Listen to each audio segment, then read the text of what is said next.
17번 어느 기업의 평균 비용 함수 A씨가 Q제곱 마이너스 20Q 플러스 150이다. 이 기업의 비용에 대한 설명으로 옳은 것만을 보기에서 모두 옳으면 17번은 평균 비용 함수를 주고 고정 비용의 존재, 그리고 한계 비용의 특징, 그리고 한계 비용과 평균 비용의 관계 등을 묻고 있는 문제가 되겠습니다.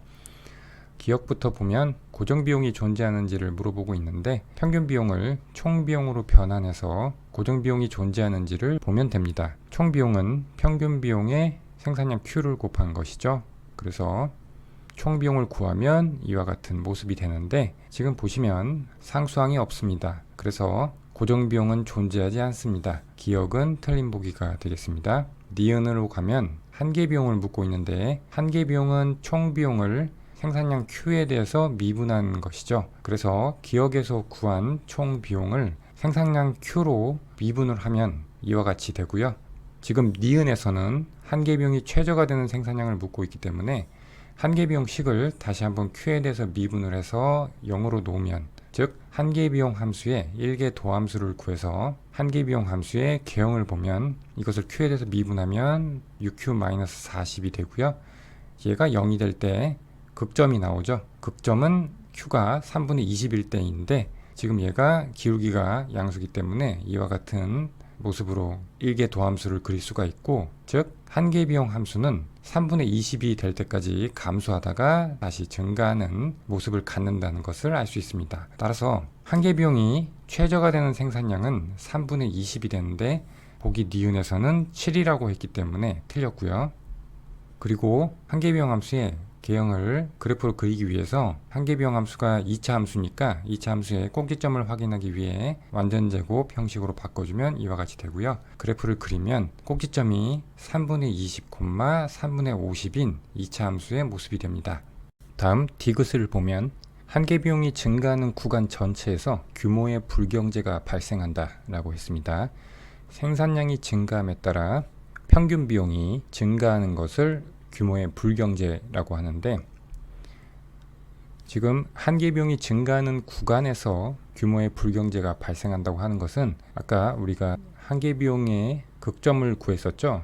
아까 3분의 20이었는데 한계 비용의 극점, 즉 최저가 되는 생산량을 3분의 20으로 구했는데 그래프로 보시면 3분의 20보다 큰 구간, 즉 이 구간에서 규모의 불경제가 발생한지를 보면 되겠죠.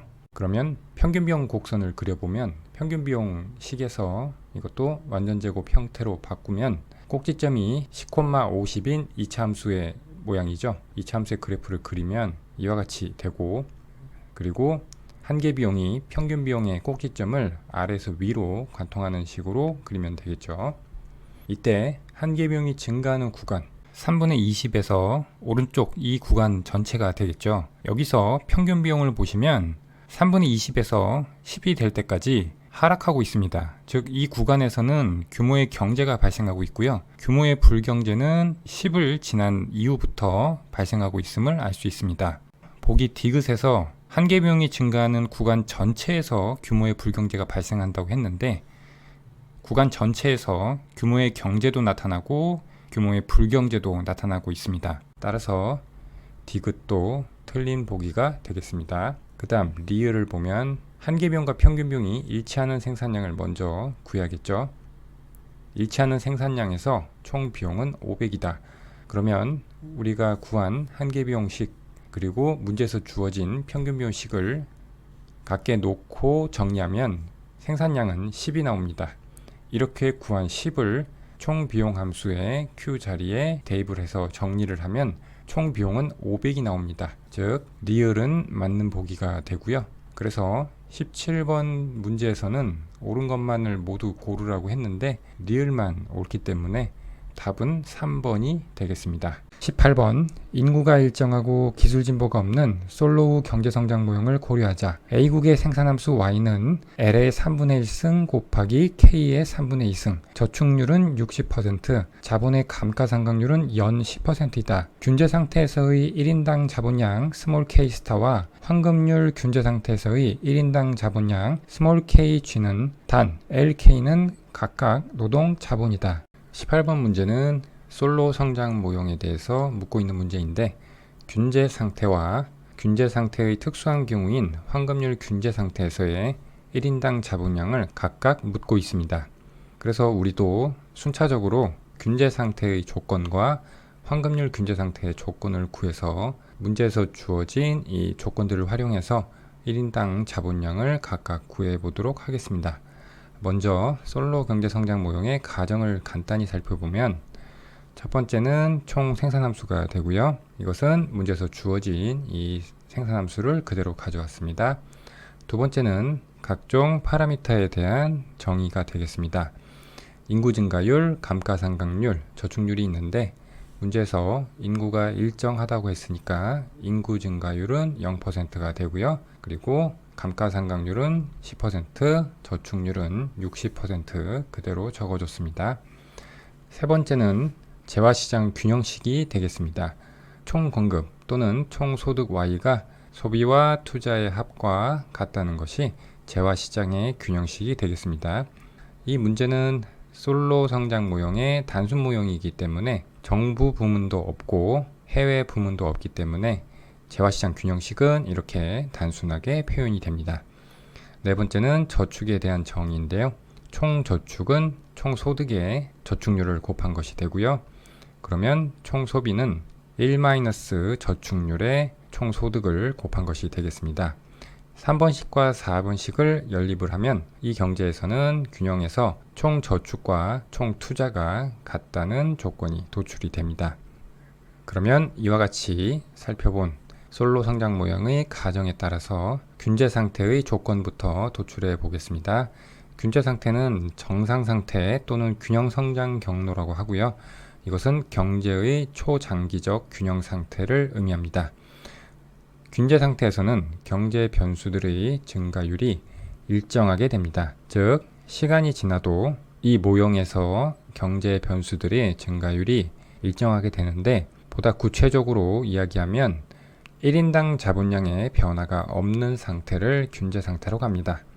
먼저 주어진 총 생산함수를 1인당 변수로 변환을 해보겠습니다.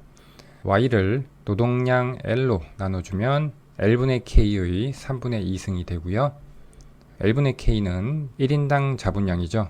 1인당 자본량을 스몰 k라고 하면 1인당 생산량은 1인당 자본의 3분의 2승이 됩니다. 즉, 이 경제의 1인당 소득은 1인당 자본량이 결정함을 알 수가 있습니다. 그래서 우리는 1인당 자본량의 행태에 주목을 해야 됩니다. 1인당 자본량의 변화율은 다음과 같이 표현할 수가 있습니다. 이것은 오른쪽 박스를 보시면 우리가 어떤 변수 x의 시간에 따른 변화분을 x-이라고 표현을 하면 x분의 x-은 x분의 x의 변화분이 되기 때문에 이것은 x의 변화율의 의미를 갖게 됩니다. 그래서 1인당 자본량 스몰 k의 변화율을 구하면 이것은 L분의 K였죠. 변화율의 형태로 식을 변환하기 위해서는 양변의 자연대수 로그를 취한 다음 시간에 대해서 미분을 해주면 이렇게 변화율의 식으로 변환이 됩니다. 왜 그런지 간단하게 살펴보면 어떤 변수 x가 있을 때 여기에 자연대수 로그를 붙여준 뒤에 시간에 대해서 미분했을 때 약간의 변형을 이렇게 해줍니다. 즉, 분모와 분자에 dx분의 dx를 첨가를 해서 이렇게 식을 두 부분으로 만들어 줍니다. 먼저 이 앞에 부분, 앞에 항을 보면 dx분의 dlnx 돼 있는데 어떤 변수에 대한 자연대수 로그를 그 변수로 미분해 줄 경우에는 x분의 1이 됩니다. 즉, dx분의 dlnx는 x분의 1이 됩니다. 그리고 옆에 dt분의 dx는 그대로 따라왔고요. 결국 이 식을 보면 지금 이 위에 있는 이 식과 동일함을 알 수가 있습니다. 즉, 어떤 변수에 대해서 자연대수 로그를 취해준 다음에 시간에 대해서 미분을 하면 그 변수의 변화율로 변환이 됩니다. 그래서 우리가 1인당 자본량의 식에 자연대수 로그를 취해준 다음에 시간에 대해서 미분을 하면 이렇게 변화율의 식으로 변환이 된다는 것을 알 수가 있습니다. 그러면 다시 원래 우리가 진행하던 곳으로 돌아와서 1인당 자본량의 변화율은 이렇게 총 자본량의 변화율에서 인구 증가율을 뺀 것이 됩니다. 여기서 인구 증가율은 스몰 n이고 지금 이 부분을 우리가 또 구해야 되죠. 총 자본량의 변화분 K-닷은 총 투자에서 감가상각된 부분을 뺀 것을 의미합니다. 우리가 솔로 성장 모형의 가정에서 3번, 4번을 같이 정리하면 총 저축이 총 투자와 같다는 것을 확인을 했죠. 즉 균형에서는 총 투자와 총 저축이 같기 때문에 이 투자 자리에 총 저축을 대입을 합니다. 이렇게 정리된 총 자본의 변화분을 이 식에 대입을 해서 정리하면 이렇게 되는데, 지금 K와 Y가 총량 변수로 되어 있기 때문에 각각 L로 나눠주면 1인당 변수로 변환이 되겠죠. 즉 1인당 자본량 스몰 k의 변화율은 이렇게 모습을 갖게 되고, 지금 이 분모에 있는 스몰 k를 정리하기 위해서 1인당 자본량의 변화율의 식의 양변에 각각 스몰 k를 곱해서 스몰 k 닷으로 표현을 해줍니다. 그렇게 되면 이와 같이 정리가 되고요. 이것이 0이 되는 것이 바로 균제 상태의 조건이 되겠습니다. 스몰 y는 스몰 k의 함수니까 f 스몰 k로 표현을 해주고요. 그래서 이것이 0이 되어야 하니까 얘를 정리하면 다음과 같은 균제 상태의 조건이 됩니다. 균제 상태에서는 이 조건이 만족되어야 한다는 의미죠. 그러면 문제에서 묻고자 하는 첫 번째 균제 상태에서의 1인당 자본량은 이 식에 주어진 조건들을 대입하면 되겠습니다. 저축률은 60%, 그리고 1인당 생산량은 옆에서 우리가 구했죠. 스몰 k의 3분의 2승, 그리고 우변에서 인구 증가율은 0%, 감가상각률은 10%, 그리고 스몰 k를 곱했고요. 그러면 이렇게 되는데, 얘를 스몰 k에 대해서 정리하면 216이 나옵니다. 다음은 황금률 균제 상태를 구해 보겠습니다. 황금률이라고 하는 것은 균제 상태의 1인당 소비를 극대화하는 조건을 의미합니다. 그리고 이 황금률 조건 하에서의 1인당 자본량 수준을 황금률 자본량이라고 합니다. 그러면 먼저 황금률 조건을 구하기 위해서 1인당 소비에 관한 식에서 출발을 해야 됩니다. 1인당 소비를 스몰 c라고 하면 이것은 1인당 소득에서 1인당 투자를 뺀 것과 같습니다.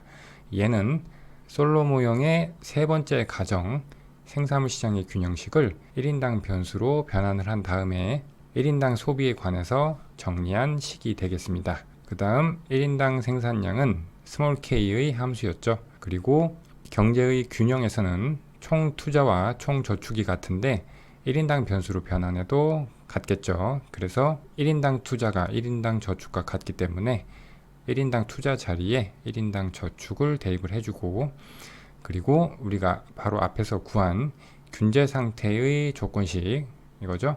황금률 조건이라고 하는 것은 기본적으로 균제 상태를 가정하고 있기 때문에 이 자리에 균제 상태의 조건식을 대입을 해줍니다. 이렇게 우리가 균제 상태의 1인당 소비를 도출을 했고요. 이것을 극대화하는 스몰 k를 구하면 바로 황금률 자본량이 되겠습니다. 그래서 1인당 소비에 관한 식을 스몰 k에 대해서 극대화하는 문제를 풀어보면, 그래서 스몰 k에 대해서 미분을 해서 0으로 놓으면 이것이 균제 상태의 1인당 소비를 극대화하는 조건인 황금률 조건이 됩니다. 즉 1인당 자본의 한계 생산성과 인구 증가율 더하기 감가상각률이 같다는 조건이 바로 황금률 조건이 되겠습니다. 이 조건에 문제에서 주어진 단서들을 대입을 해서 황금률 자본량을 구하면 되겠습니다. 스몰 mpk는 1인당 생산함수를 스몰 k에 대해서 미분한 것이죠. 1인당 생산이 스몰 k의 3분의 2승이었는데 그것을 스몰 k에 대해서 미분하면 이렇게 되고요. 그 다음 우변은 인구 증가율은 0이었고 감가상각률이 10%니까 0.1이 되겠죠. 그래서 얘를 k에 대해서 정리하면 황금률 자본량이 3분의 20의 3승이 나옵니다.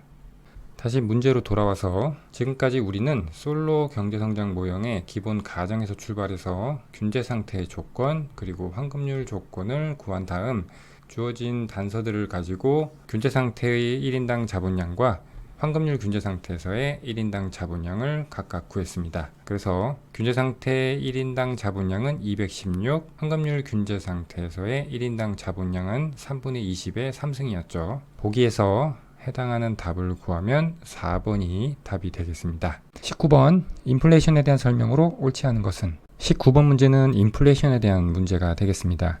인플레이션은 물가 수준이 지속적으로 상승하는 현상을 의미하고요. 이것은 화폐 가치, 화폐의 실질 구매력이 지속적으로 하락하는 현상을 의미합니다.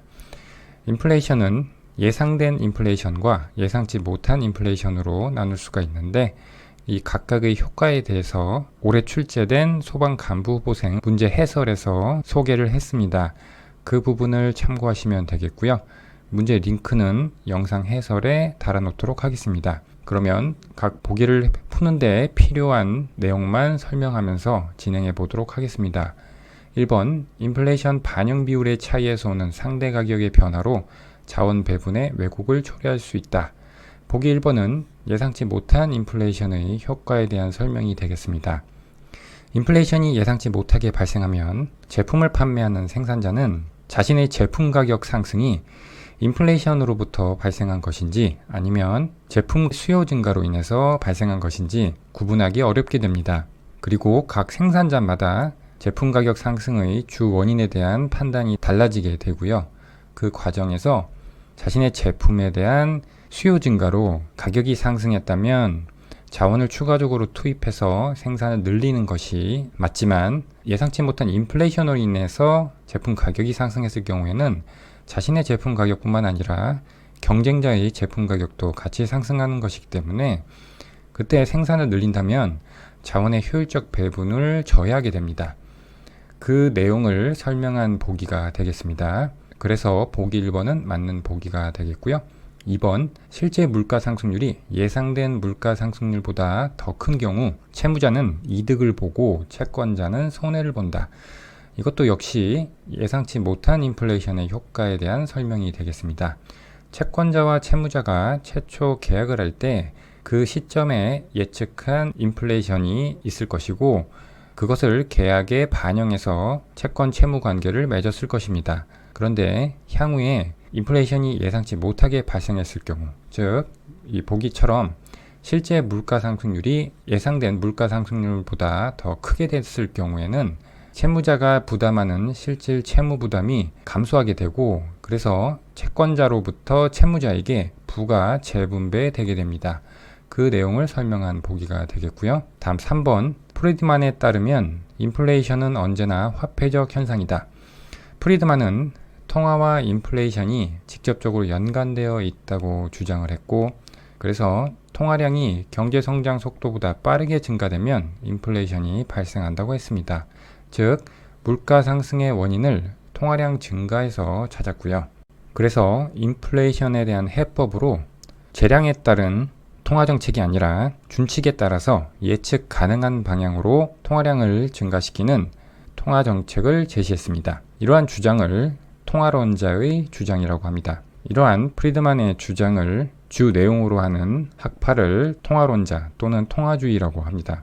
그래서 보기 3번은 통화주의 학파의 대표적 학자인 프리드만의 인플레이션에 대한 주장을 기술한 보기가 되겠고요. 맞는 보기가 되겠습니다. 보기 4번은 인플레이션의 원인에 대한 내용이 되겠습니다. 인플레이션은 총수요가 증가해서 인플레이션이 발생한다는 수요 견인설과 비용 상승에 따른 총공급 감소로 발생한다는 비용 인상설이 있습니다. 보기 4번에서는 수요 견인 인플레이션은 총수요 증가가 인플레이션의 주요한 원인이 되는 경우이다 라고 해서 수요 견인설에 대한 내용을 정확히 서술하고 있는 보기가 되겠습니다. 4번도 맞는 보기가 되겠고요. 마지막 보기 5번입니다. 보기 5번은 먼델-토빈 효과에 대한 내용입니다. 먼델-토빈 효과라고 하는 것은 물가 상승이 예상되는 경우 기대 인플레이션이 명목이자율의 상승으로 100% 반영되지 못하고 실질 이자율을 하락시켜서 경기 과열을 가속화시키는 현상을 의미합니다. 다음 피셔 방정식을 보면 명목이자율은 실질 이자율과 기대 인플레이션율의 합인데 기대 인플레이션율이 상승했을 때 이것이 명목이자율 상승으로 100% 반영되면 실질 이자율은 불변이 되는데, 만약 기대 인플레이션율 상승이 명목 이자율 상승으로 100% 반영되지 못하면 실질 이자율이 하락하게 됩니다. 이 식을 실질 이자율에 대한 식으로 정리를 하면 이와 같이 되는데, 여기서 명목 이자율보다 기대 인플레이션율이 더 많이 상승할 경우 실질 이자율은 하락하게 됩니다. 그렇게 되면 민간의 투자가 증가하게 되겠죠. 그런데 보기 5번에서는 먼델-토빈 효과가 나타나면 기대 인플레이션이 상승할 때 민간 투자가 감소한다고 되어 있으니까 잘못 서술하고 있는 보기가 되겠습니다. 따라서 19번 문제의 답은 5번이 되겠습니다. 20번, 다음은 갑과 을의 전략 선택에 따라 결정되는 보수 구조이다. 갑이 전략 A를 선택할 확률을 p, 을이 전략 C를 선택할 확률을 q라고 하자. 혼합 전략 내시균형 하에서의 확률 p, q로 옳은 것은 단 보수 행렬의 괄호한 첫 번째는 갑의 보수, 두 번째는 을의 보수를 나타낸다. 20번 문제는 게임이론 문제로서 혼합 전략 내시균형에 관한 문제가 되겠습니다. 게임이론에서 혼합 전략이라고 하는 것은 두 개 이상의 순수 전략을 양의 확률로 사용하는 전략으로서 내시균형을 구하기 위해서 순수 전략을 각 경기자가 선택하는 확률을 도출하면 되겠습니다. 갑과 을 두 명의 경기자가 있고요. 갑은 순수 전략 A, B를 가지고 있는데 문제에서 A를 선택할 확률을 P라고 했으니까 B를 선택할 확률은 1-P가 되겠고요. 을은 C를 Q의 확률로 선택한다고 했는데 그러면 D는 1-Q의 확률로 선택을 하게 되겠습니다. 혼합전략 내시균형을 구하기 위해서는 한 경기자 입장에서 상대방이 어떤 전략을 선택하든지 간에 동일한 기대보수를 얻도록 만들어주는 확률을 구하면 됩니다. 갑 입장에서 을의 기대보수를 동일하게 만드는 확률을 구해보겠습니다. 을이 전략 C를 선택할 경우의 기대보수와 전략 D를 선택할 때의 기대보수를 동일하게 만들면 되겠죠. 먼저 을이 전략 C를 선택할 때 기대보수를 보면 을은 갑이 A를 선택할 경우에는 50의 보수를 받고요. B를 선택할 때는 10의 보수를 받습니다. 그런데 갑은 A와 B를 특정 확률로 혼합해서 사용을 하죠. 즉 A는 P, B는 1-P라고 했으니까 P의 확률로 을은 50의 보수를 갖게 되고요. 1-P의 확률로 10의 보수를 갖게 됩니다. 그래서 기대 보수를 표시하면 이와 같이 표시할 수가 있고요. 그 다음 을이 전략 D를 선택할 때의 기대 보수도 역시 동일한 방식으로 계산하면 갑이 P의 확률로 A를 선택하면 을은 20의 보수를 갖게 되고요. 갑이 전략 B를 1-P의 확률로 선택하게 되면 을은 80의 보수를 갖게 됩니다. 그래서 기대 보수를 나타내면 이와 같이 되고요. 이 두 가지 경우에 기대 보수를 같게 만들면 되겠죠. 그래서 정리하면 갑이 전략 A를 선택할 확률 P는 0.7이 나옵니다. 이제 반대로 을 입장에서 갑의 기대 보수를 동일하게 만든 확률 Q를 도출해 보면 역시 갑이 전략 A를 선택할 때 기대 보수와 전략 B를 선택할 때 기대 보수를 같게 만들면 되겠죠. 이 한 가지 경우만 설명을 해보면 갑이 전략 A를 선택할 경우에 을이 Q의 확률로 C를 선택하고 1-Q의 확률로 D를 선택하니까 기대 보수를 구하면 갑은 Q의 확률로 50, 1-Q의 확률로 80의 보수를 얻게 됩니다. 그래서 이렇게 표시할 수가 있고요. 갑이 전략 B를 선택할 때 기대 보수도 마찬가지 방식으로 계산하면 이와 같은 모습이 됩니다. 이렇게 두 가지 경우의 기대 보수를 같게 해서 정리하면 Q는 0.6이 나옵니다. 따라서 20번 문제의 답은 P가 0.7, Q가 0.6인 1번이 답이 되겠습니다.